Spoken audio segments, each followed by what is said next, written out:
Hi everybody, welcome to More Crafts with Diane Moore. And today we're going to make this Christmas frame. It is a great Christmas decoration to make with your kiddos. You can use it for a Christmas tree decoration. You can hang it on the wall.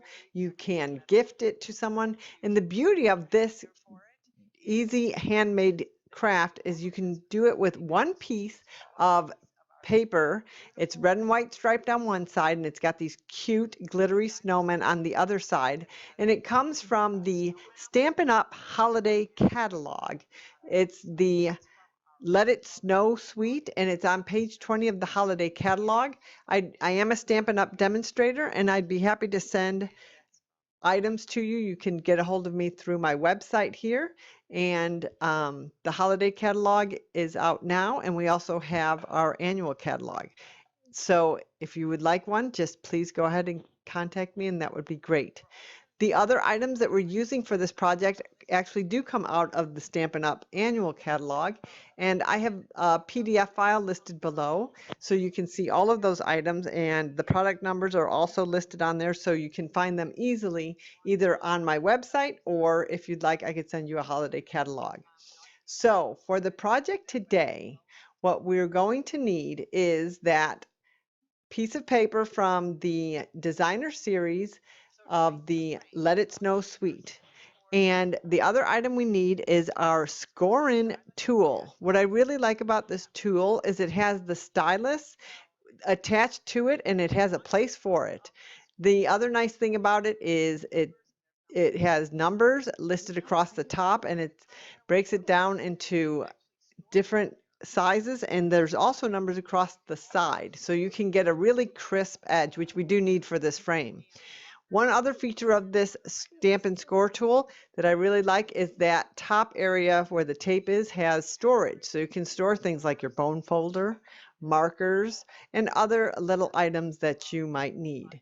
So what we're going to do is we're going to take our stamp and score tool, and we also will need your tear and tape.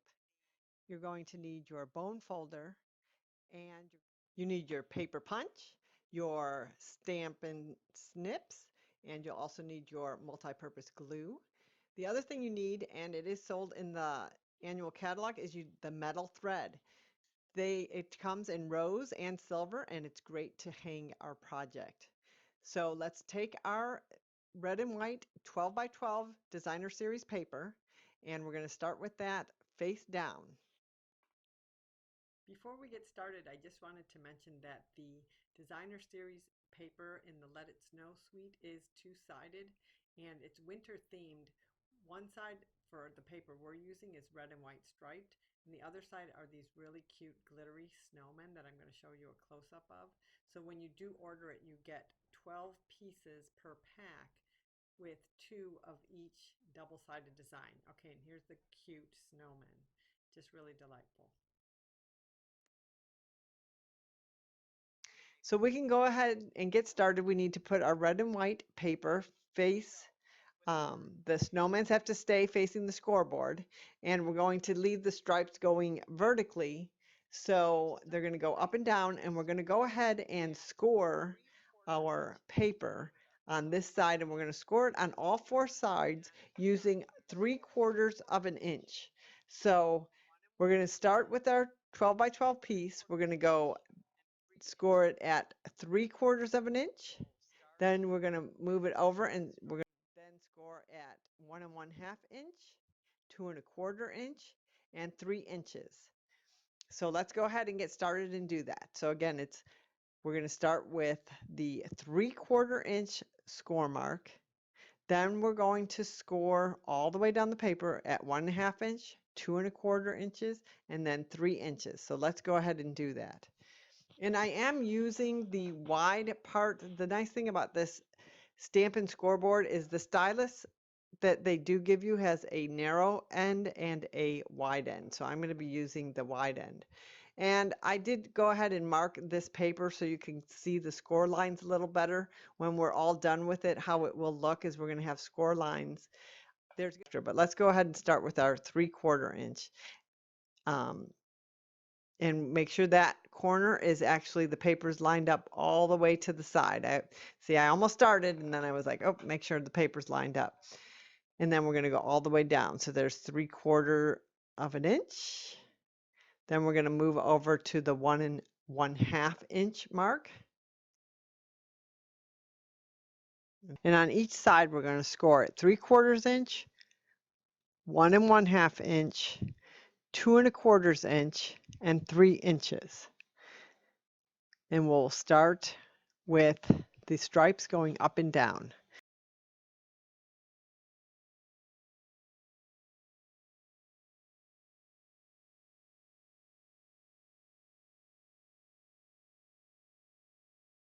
I'm going to go ahead and turn the paper. So now, and we're going to turn it clockwise, and now our stripes are facing horizontal, but we're still doing the same scoring. We're going to go at the 3/4 of an inch, the 1/2 inch, 1 1/2 inch, the 2 1/4 inch, and the 3 inch. Okay, and so finally we're going to turn it again, rotate again clockwise, and we're going to go ahead and make our marks at the 3/4 inch, the 1 1/2 inch, the 2 1/4 inch, and the 3 inch line.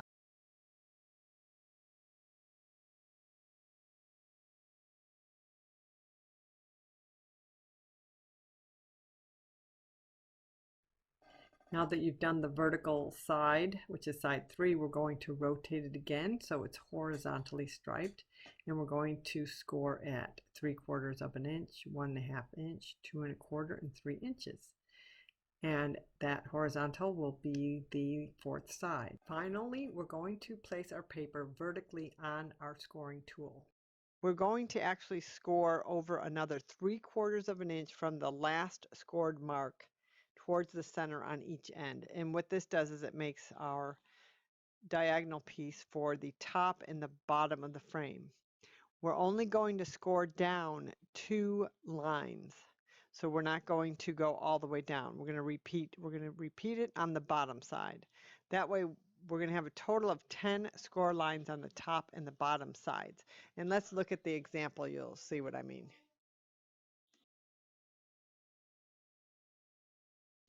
We're only going to score down 2 lines. So we're not going to go all the way down. We're going to repeat it on the bottom side. That way we're going to have a total of 10 score lines on the top and the bottom sides. And let's look at the example. You'll see what I mean.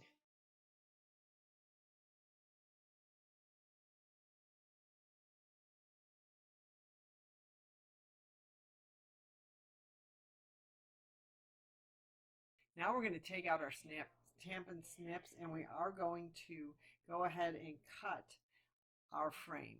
And this is how it's going to look when we are done.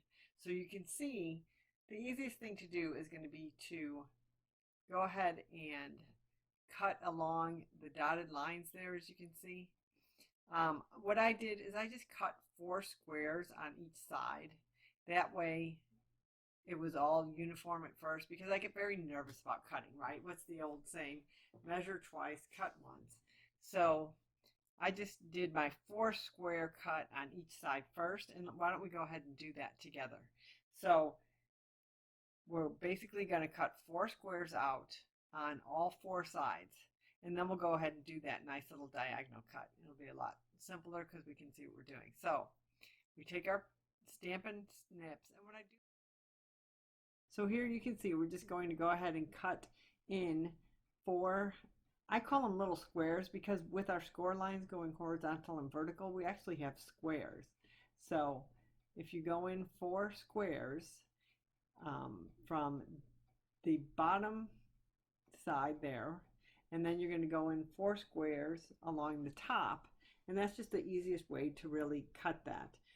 And then we're going to adhere our metal thread.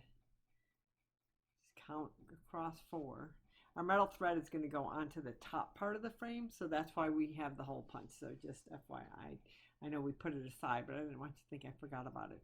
So go ahead and cut along those 4 squares, on each side, and then we will do the diagonal cuts together. So now that you do have one cut out, it is nice to maybe use that as your model.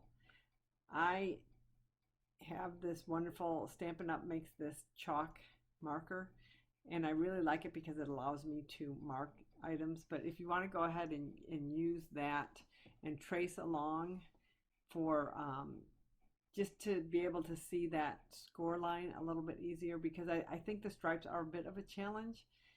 And when I did the Blueberry Bliss there, which is what that blue paper is, which is a really nice, pretty shade of blue, and I used that for a frame that we're going to make. The next one's a little more intricate because we use our die cut machine and our stamps. This one is just nice. Once you get this frame down and you get the feel for the cuts, and as we put this together, you'll see like, oh, that's how it goes. I don't know about you all, but sometimes I'm geometrically challenged. I really need to see it in place. I can't visualize it in my head quite as much, and so for me it's nice to have one done, and then I'm like, oh, I get it. So if you want to just continue cutting your 4 squares, and then we will meet back here to get the rest of our frame shaped up so we can have our nice crisp edges. All right, see you in a few seconds.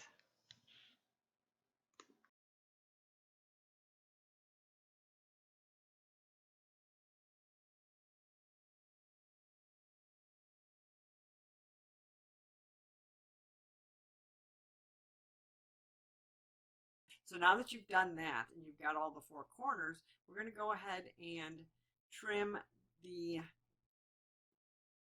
frame for the top and the bottom. And so as you can see, it's just, we're going to go down 2 squares, and then we go across on the 3rd square, a nice diagonal. So it's 1, 2 squares down, and then that 3rd square is a diagonal. So just, you have a score line there, so you want to go ahead and cut there, and then I just do a nice diagonal from one corner to the other on that 3rd box. So go ahead and make those snips, and we will meet back here when it's done. I'm going to actually show you doing this because we get very nervous about cutting. So there you can see the 2 boxes. You cut 2, and then you come across and snip diagonally on that 3rd box. Okay, so that's what your spare piece should look like. And you can save that scrap for another project. It would probably be some cute, make some cute either branches for a tree or a cute wreath. I could see that, especially with this really cute glitter paper. But as you can see, the more precise your cuts are, and you'll see as you're folding your frame, the better the frame corners fit together, and you can always go back in there and trim. But this is how it will look, and then you just go ahead. I'm actually scoring that line a little bit more so I can see it. So you can do that too. I mean, feel free.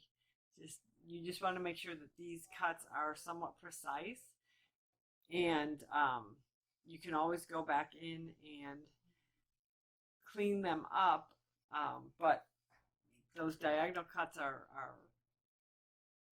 are important for the corners to fit the right way.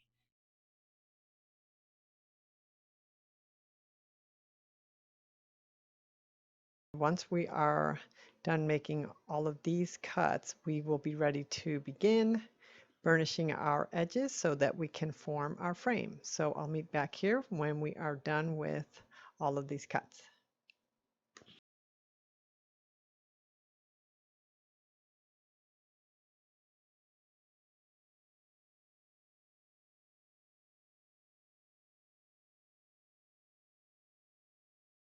What we're going to do is we're going to take out our bone folder, and we're going to actually burnish all of the edges. You just really want to fold all these score lines because, again, when we make our frame, we want the edges to be nice and crisp, and we do want to see how it's going to fit together before we go ahead and put our tear and tape and our multi-purpose glue on.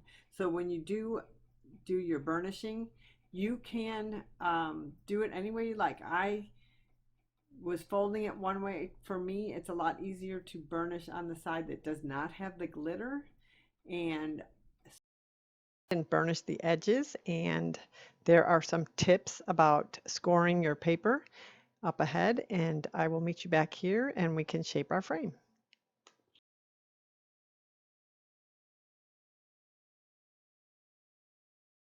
when you do score your paper, you are actually making little edges into the paper fiber. And so when you score, you should actually fold it the opposite way.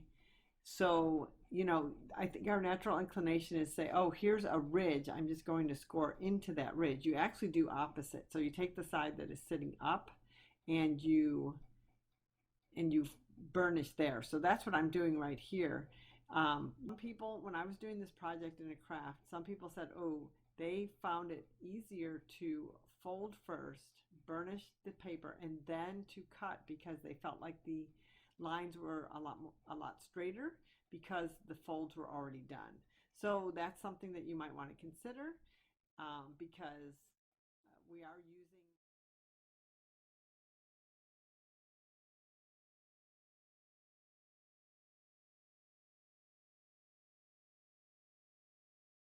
to be nice and crisp, and we do want to see how it's going to fit together before we go ahead and put our tear and tape and our multi-purpose glue on.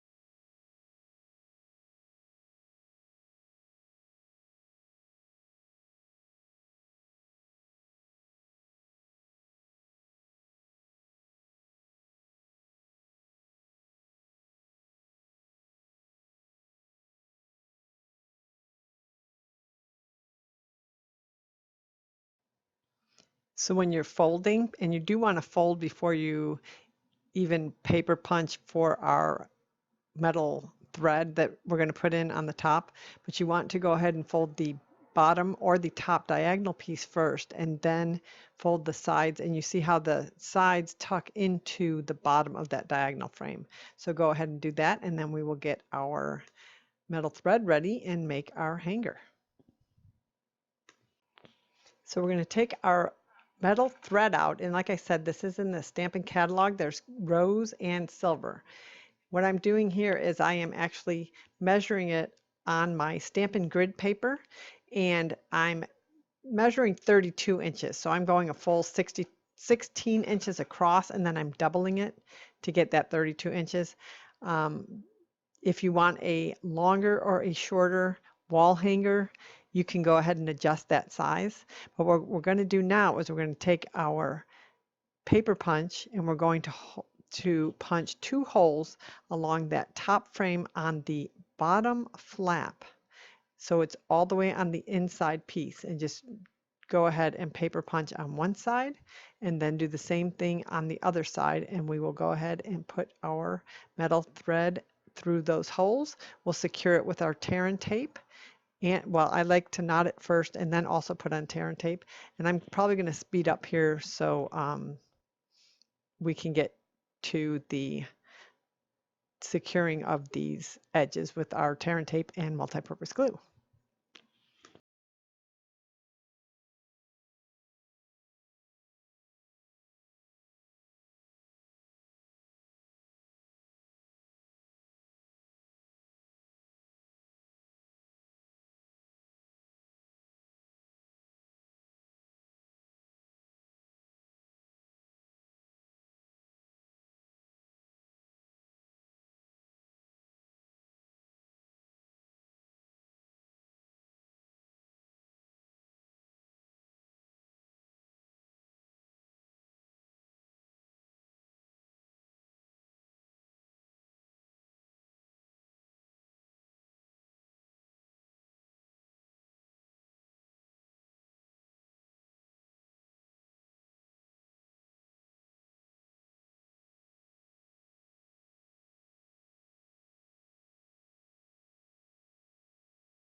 So once you've secured the metal thread through those holes that you punched, go ahead and secure the thread with a knot.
Okay, so now to actually get the frame pieces, once I've got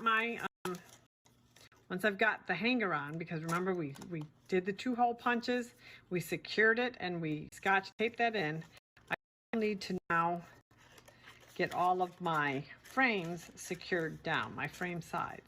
So what I'm going to do, now you can use the Tombow glue, or you can use your tear and tape, or you can use a combination of both, which I usually do use a combination of both. I am a glue person. So as you can see, when you do fold it over, you can see that the piece, get that back totally in camera there. You can see that the piece that is going to stick to the inside is actually this piece here. So this is where I need to put my tear and tape. Now you can either leave it up like this and make sure that you're adhering your tear and tape or your glue to each of these, and I think that is the easiest way. Make sure again that your score lines are secure and marked. And I'm just going to use I'm going to use both. So I put my tear and tape down, but then I don't, where's the beginning? I put my tear and tape. I'm just going to use one strip. But I'm not going to pull off the second part yet. You are going to want to take out your bone folder so that you can burnish along that tear and tape. And notice that you're placing the tear and tape on the innermost flap. And that will be for all 4 sides. You're going to place the tear and tape and your glue on the innermost flap. Is you want to make sure that you are using your Stampin' Up! Bone folder to burnish that down so that it's easier to get off the other side, the non-sticky tape. Otherwise you're going to be like picking at it and picking at it. So again, I take the tear and tape. This is the beauty of tear and tape, guys. Very easy to use on all of your holiday crafts and just your DIY projects. Makes them it is very strong. So it's like once it goes down, you don't really want to press it down until you've got everything in its place. Okay, that's exactly where I want it. Which is another reason, another tip is, this is why I use the tear tape along with the Tombow glue. So now what I'll do is, I know I want this frame, these 2 frames have to fit inside of each other. So I'm going to go ahead and put this one down. Okay, I'm going to put my side down first. So I'm going to take off the tear and tape strip, and then I'm going to put my glue on top of it. That gives me a little bit of wiggle room. So I have some play, and I can move it around if I need to. Okay, plus it just really makes it stronger. So put that down. Okay, and that's good where I want it to be. As you can see, it's right here. Putting it down. Okay, now I'm going to do this strip before I get this totally secured into place. I'm going to do the bottom strip. I'm also going to put a little bit of the Tombow glue.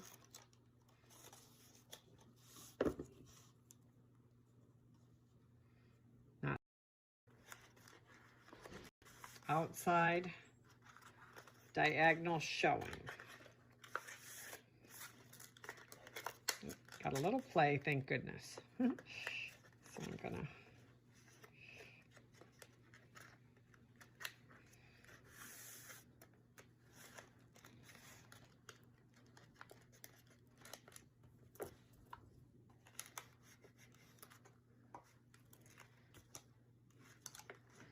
make sure that's burnished in. And then last but not least is our top piece. You want to keep your hanging piece out of the way. And tuck that final top piece under.